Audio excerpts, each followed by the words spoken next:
Baik, pada kesempatan kali ini kita akan membahas salah satu tokoh penting, yaitu Kanjeng Pangeran Mangkubumi. Beliau ini adalah pendiri sekaligus raja pertama di Kasultanan Yogyakarta. Dengan beberapa narasumber, yaitu Dr. Sri Margana.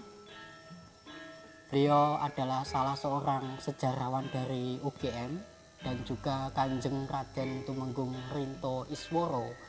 Beliau adalah wakil dari Pengageng Punokawan Widyo Budaya Kraton Jogja dan juga Kanjeng Raden Tumenggung Manu Widyo Saputro. Beliau ini adalah seorang ahli filolog Jawa kuno. Nah, bagaimana sepak terjang seorang Pangeran Mangkubumi dan apa yang melatar belakangi berdirinya Kasultanan Yogyakarta? Mari kita simak kisahnya berikut ini.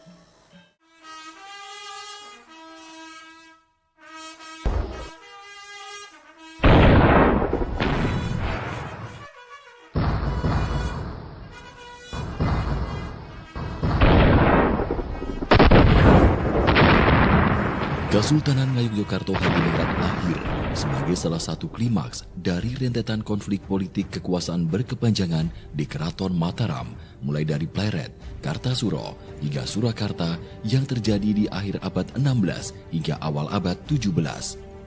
Konflik memunculkan perangan, pemberontakan, pembunuhan, pembuangan, kudeta yang terjadi silih berganti. Mulai pemberontakan Trunojoyo, pemberontakan Cakraningrat, pemberontakan Raden Mas Garendi atau dikenal sebagai Geger Pecino, pemberontakan Raden Mas Said atau Pangeran Sambernyowo hingga Geger Mangkubumen. Sejarawan Merle Serikles mencatat semua peperangan dan pemberontakan selama periode ini muncul dari keadaan yang sama. Pertama, intrik-intrik istana dalam keluarga raja menghasilkan situasi anarki semi permanen. Kedua, pemberontakan timbul dari kalangan pesisir dan Jawa Timur terhadap otoritas Jawa Tengah. Ketiga, campur tangan VOC Belanda. Periode Pakubuwono II terjadi konflik yang populer disebut sebagai Perang Suksesi Jawa III. Perang melibatkan 5 tokoh sentral, Pangeran Mangkubumi, Raden Mas Said, Pakubuwono II dan III, beserta VOC Belanda. Akumulasi perselisihan memuncak lantaran Pangeran Mangkubumi urung mendapatkan tanah seluas 3.000 cacah di Sukowati yang dijanjikan setelah berhasil menumpas pemberontakan. Hasutan Patih Pringgoloyo agar luasan tanah dikurangi disetujui Sunan dan VOC. Bahkan wilayah Mataram di pesisir utara Jawa disewakan dengan harga murah kepada VOC sebagai kompensasi biaya perang. Kondisi ini dinilai Mangkubumi justru semakin memperbesar kedudukan dan pengaruh Belanda di Jawa karena akan memisahkan daerah pesisir utara Jawa dari kontrol kekuasaan Mataram yang berpusat di Jawa Tengah. Babat Giyanti mencatat Mangkubumi sangat kecewa dengan keputusan-keputusan Sunan dan Belanda yang rasanya mustahil diubah. Tak ada pilihan. Jalan peperangan pun terpaksa ditempuh. Mangkubumi meminta izin Sunan untuk meninggalkan Keraton Surakarta. Sepeninggal Mangkubumi dari keraton, meletuslah perang besar atau dikenal dengan Geger Mangkubumen. Serat Babat Pakunegaran mencatat Mangkubumi meninggalkan keraton dan mulai mengobarkan peperangan pada tanggal 19 Mei 1746. Saat perang, Mangkubumi diakui sebagai seorang panglima perang yang tangguh dan sulit dikalahkan. Mangkubumi dikabarkan memiliki 13.000 pasukan termasuk 2.500 prajurit berkuda. Kekuatan Mangkubumi menjadi berlipat karena ia juga bersekutu dengan keponakannya yakni Raden Mas Said yang ia nikahkan dengan putrinya yaitu Ratu Bendoro. Pada akhir 1747, Mangkubumi dan pasukannya membantai sekelompok tentara Belanda di Gerobogan. Pertengahan bulan Mei 1748, Mangkubumi dan Raden Mas Said yang mempergunakan taktik perang gerilya menyerbu Surakarta, membakari rumah dan mengancam keraton sebelum menarik pasukannya mundur di bukit-bukit Sukowati. Segera setelah itu, Mangkubumi menusuk ke wilayah-wilayah pesisir utara yang dikuasai Belanda, mengusir kekuatan-kekuatan Belanda dan membunuh residen Belanda di Juwana. Pada masa perang inilah, Mangkubumi dinobatkan rakyat pendukungnya sebagai Raja Mataram di daerah Kabanaran. Mangkubumi disebut pula sebagai Sunan Kabanaran. Mangkubumi juga bergabung dengan Raden Mas Said yang diangkat jadi menantunya, sehingga kekuatannya makin besar. Raden Mas Said kan dia lebih dulu keluar dari keraton. Ya, sejak Pakubuwono II dia sudah melakukan perlawanan pemberontakan itu dan terus berlangsung, sehingga ketika Pangeran Mangkubumi memberontak itu bergabung dengan kekuatan yang Raden Mas Said. Nah, itu semakin membuat Belanda semakin kewalahan untuk itu, sehingga harus dicari nih cara. Walaupun nanti ya antara Mas Said dengan Mangkubumi ada perbedaan pendapat, nah itu juga semakin menyulitkan karena mereka tetap melawan, mereka berbeda pendapat tapi tetap melawan Belanda kan begitu, dan mencari posisi sendiri-sendiri, sehingga malah Belanda ini terpecah. Kalau dulu waktu bergabung kan mereka jadi satu kekuatan di satu tempat, terkonsentrasi satu tempat. Tapi ketika mereka ada perbedaan pendapat dan mengambil posisi sendiri-sendiri, nah ini semakin menyulitkan Belanda. Pada akhir 1749, kondisi kesehatan Sunan Pakubuwono II menurun lantaran sakit keras. Sebelum wafat, Sunan menyerahkan keraton Mataram kepada Gubernur Pantai Timur Laut Jawa, Johan Andries Baron van Hohendorf, seorang tentara Belanda berpangkat kapten yang telah menjalin hubungan erat dengan Sunan dan ikut menumpas pemberontakan Laskar Cina di Kartasura. Pada 11 Desember 1749, Sunan menandatangani dan menyegel akta penyerahan seluruh kerajaan Mataram kepada Belanda. Tak lama berselang Sunan wafat dan Van Hohendorf lantas mengangkat putra mahkota sebagai Sunan Pakubuwono III.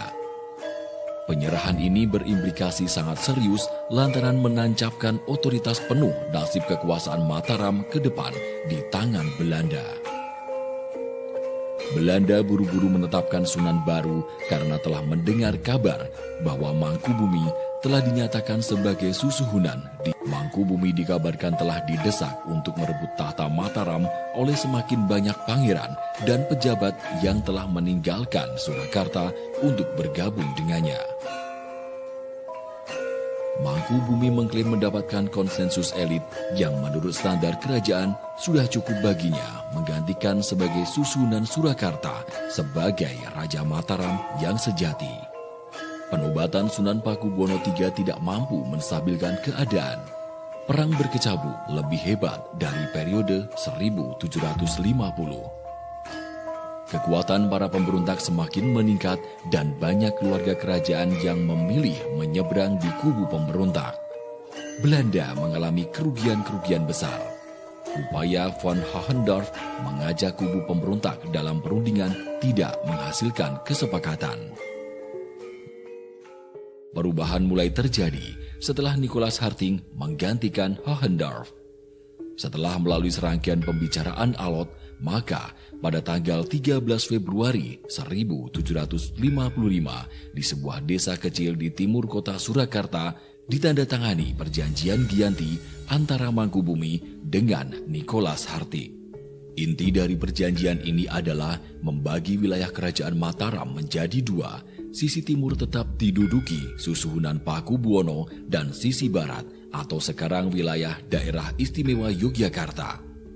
Sempat terjadi kontestasi penanaman gelar antara Sunan Pakubuwono III dengan Mangkubumi tentang pihak yang paling berhak menyandang gelar susuhunan Pakubuwono sebagai pewaris tahta Mataram yang sejati. Perjanjian itu antara Mangkubumi dan Nicholas Harting sebelumnya. Ya, jadi intinya pelaku utamanya dua pihak itu. Kenapa kok VOC bukan Sunan? Padahal kan yang mau dibagi kekuasaan Sunan gitu. Itu berdasarkan dari klaim sebelum Pakubuwono II meninggal. Jadi sebelum Pakubono II meninggal, itu ada semacam surat penyerahan kekuasaan dari Pakubono II kepada VOC. Suratnya masih ada sekarang, masih tersimpan sekarang arsip itu. Jadi ketika sekarat beliau menjelang meninggal itu dikatakan dengan sukarela menyerahkan kekuasaan kepada VOC, segala urusan suksesi nanti yang akan menangani VOC. Nah itu traktat tahun 43 atau 42 ya persisnya. Nah itu dijadikan pedoman VOC untuk mengklaim dirinya bahwa tanah yang dikuasai wilayahnya Sunan itu ya VOC punya hak, karena sudah ada secara resmi ada penyerahan itu, ada dokumen itu, penyerahan kekuasaan itu, sehingga VOC merasa punya hak untuk mewakili dalam perundingan itu. 1 bulan setelah perjanjian Giyanti, tepatnya 13 Maret 1755, Sri Sultan memproklamirkan berdirinya Kasultanan Ngayogyakarta Hadiningrat. Kasultanan baru Mataram ini mendirikan keratonnya di sebuah pesanggerahan bernama Garjitowati yang terletak di Dusun Pacetokan, Alas Beringan. Satu wilayah yang berada di tengah dua aliran sungai, yakni Winongo dan Code, yang berhulu berasal dari Gunung Merapi dan hilirnya berujung di Laut Kidul. Saat proses pembangunan keraton, Sri Sultan tinggal sementara waktu di pesanggerahan Ambar Ketawang Gamping. Misal dalam Sri Sultan Hamengkubuwono pertama memilih tempat sesuai dengan petunjuk ilahi, bahwa untuk mendirikan keraton baru atau memberikan tempat tinggal baru setelah mesanggerah di Ambar Ketawang untuk darurat atau sementara, petunjuk ilahi Robi bahwa keraton Yogyakarta yang baru ini didirikan di suatu titik yang petunjuk Tuhan itu adalah ternyata di sebuah rawa. Rawa itu namanya Rawa Pacetokan. Rawa Pacetokan itu ada di kawasan hutan Beringan, yang namanya sekarang diabadikan menjadi Pasar Beringharjo. Jadi Beringharjo itu sudah dikata Beringan. Nah, tempatnya sesuai dengan rawa adalah itu rendah. Untuk itulah diupayakan supaya tempat ini segera kering sehingga ditanam tanaman-tanaman yang bisa mengisap air, terutama yang ditanam waktu itu ialah suatu tanaman air yang namanya welingi. Yogyakarta ini itu dialiri oleh 7 sungai, yaitu yang namanya itu Sapta Sindawa. Ya, mulai dari barat itu Sungai Progo, kemudian Bedok, kemudian Winongo, Code, Gajah Wong, Tambak Boyo, Opak, dan kemudian nanti Opak ini akan bersambung dengan Oyo. Nah, ini wilayah yang semacam ini itu wilayah yang boleh dikatakan wilayah yang dapat dipakai untuk apa? Untuk membangun suatu peradaban.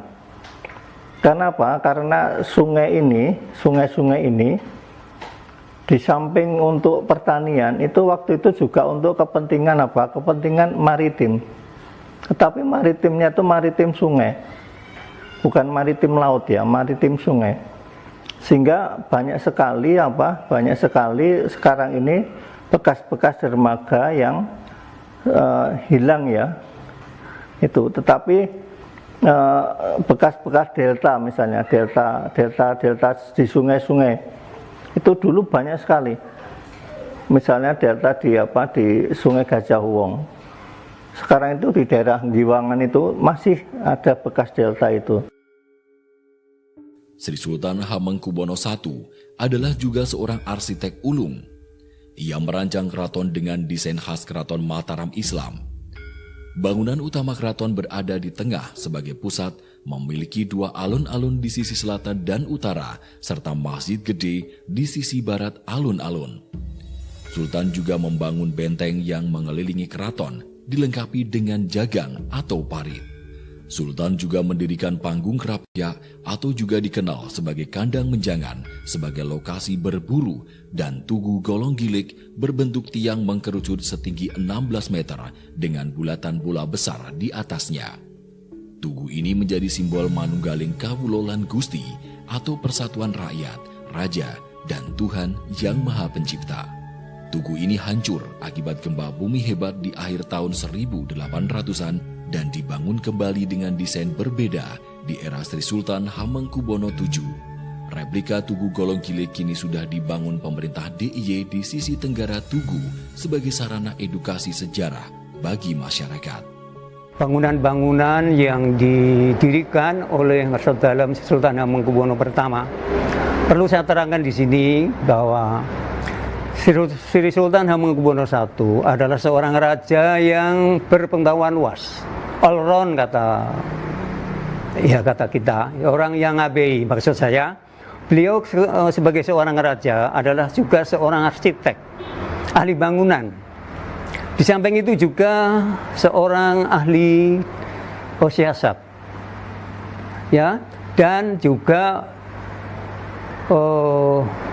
mempunyai pengetahuan yang luas tentang kehidupan ini dan hubungan antara manusia dengan alam dan Tuhannya yang nanti akan tersirat dalam suatu semboyan yang namanya Memayu Hayuning Bawono.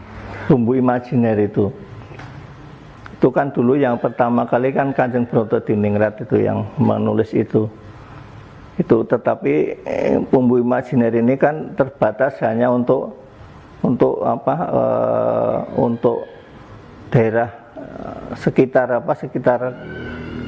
garis keraton ke utara sama ke selatan itu, hanya itu saja. Tetapi untuk yang lebih luas itu adalah masalahnya itu sebetulnya ada filosofi, tetapi yang didasarkan pada ekologi pada waktu itu. Keraton Kasultanan baru dilengkapi istana air atau dikenal dengan nama Taman Sari, tempat tetitrah raja sekaligus juga sebagai tempat pertahanan. Sistem danau buatan dengan terowongan di bawah air dilengkapi pulau-pulau buatan adalah pemandangan menakjubkan, bahkan dalam keadaan yang sekarang sebagian tinggal puing-puing dan dirangsek oleh pemukiman penduduk. Bangunan-bangunan utama dari Taman Sari itu gerbang Taman Sari yang sekarang dapat kita lihat itu menghadap ke timur.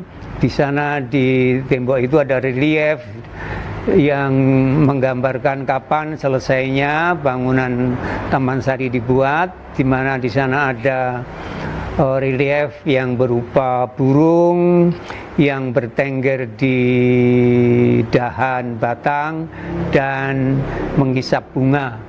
Ini sengkalan memot yang dibaca lajering sekar sinesep peksi. Lajering sekar, lajer itu 1, ya, sekar itu 9, sinesep itu 6, peksi itu 1. Lajering sekar sinesep peksi. Di masa pemerintahan Sri Sultan Hamengkubuwono I dan penerusnya, keraton banyak melahirkan karya-karya kesusastraan yang sangat terkemuka. Uniknya, karya kesusastraan ini ditulis oleh kalangan wanita. Baru saja dikembalikan ke sini Serat Menak itu, dan itu keistimewaan dari Keraton Yogyakarta nanti di bawah Mangkabumi dan kemudian penerus-penerusnya itu pujangga-pujangganya kita itu putri. Itu banyak sekali pujangga putri itu. Nah, itu pada masa HB1, HB2, HB3, HB4 sampai HB5 itu pujangga-pujangga putri itu banyak sekali. Hampir semua putri. Itu misalnya itu ada Raden Ayu Tejowati, Raden Ayu Mangkorowati, Raden Ayu Purbaningrum, itu Raden Ayu Rabingu itu ya. Ini karya-karyanya yang terkenal sekali. Ada Serat Menak, kemudian ada Serat Arjuna Wiwoho, kemudian Serat Srimpi Jemparingan gitu ya, kemudian Serat Purwokondo, ini putri semua yang menulis.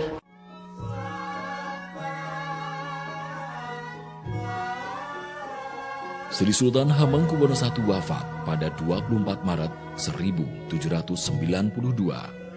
Ia dimakamkan di Kasuwargan Kompleks Makam Raja-Raja Mataram di Pajimatan, Imogiri. Tampuk kekuasaannya diteruskan putranya Raden Mas Sundoro yang bergelar Sri Sultan Hamengkubuwono II. Pada peringatan Hari Pahlawan 10 November 2006, pemerintah Republik Indonesia menganugerahi Sri Sultan Hamengkubuwono I sebagai pahlawan nasional karena jasa-jasanya yang gigih melawan penjajah Belanda. Saya kira kepahlawanan itu diberikan atas tindakan-tindakan beliau dan sikap-sikap beliau terhadap company itu jelas ya. Jadi bahwa perlawanan itu diarahkan pada sana. Kalau tidak, kenapa perjanjiannya bukan Sunan tapi dengan VOC? Itu menunjukkan bahwa sebetulnya musuh dia yang sebenarnya adalah VOC. Nah, karena dia yang dipasrai kekuasaan oleh Sunan. Gitu. Sehingga dalam pandangan nasionalis itu VOC adalah penjajah. Sehingga siapapun, tokoh siapapun yang memimpin perlawanan terhadap penjajah ini bisa dikategorikan atau bisa diusulkan menjadi pahlawan. Artinya di situ ada nilai-nilai atau jiwa kepahlawanan yang memang ada pada diri Mangkubumi. Sekelumit kisah ini diharapkan mampu menggugah kesadaran generasi bangsa masa kini untuk terpacu mengenali sejarah bangsanya sendiri. Dari sejarah, kita belajar peradaban. Melupakan sejarah, kita akan menjadi bangsa yang biadab. Namanya sejarah itu ya Mas, itu sebetulnya adalah refleksi dari peradaban kita. Itu jadi ketika ini diajarkan, itu berarti apa? Kita memberikan pengajaran peradaban. Ya, jadi kita akan membentuk menjadi manusia yang beradab. Karena tanpa sejarah kita tuh menjadi biadab ya. Karena apa? Karena kita tidak akan pernah menghargai eyang-eyang kita dulu. Ya. Bahwa eyang-eyang kita dulu itu orang-orang hebat sudah bisa membentuk wilayah yang seperti ini. Itu sampai sekarang pun saya kira tidak akan ada orang yang mampu untuk untuk berpikir seperti Pangeran Mangkubumi, memahami wilayah ekologi yang seperti ini. Nah, itu makanya urgensi sejarah ini tetap ya, bahwa nanti ini akan membentuk peradaban manusia.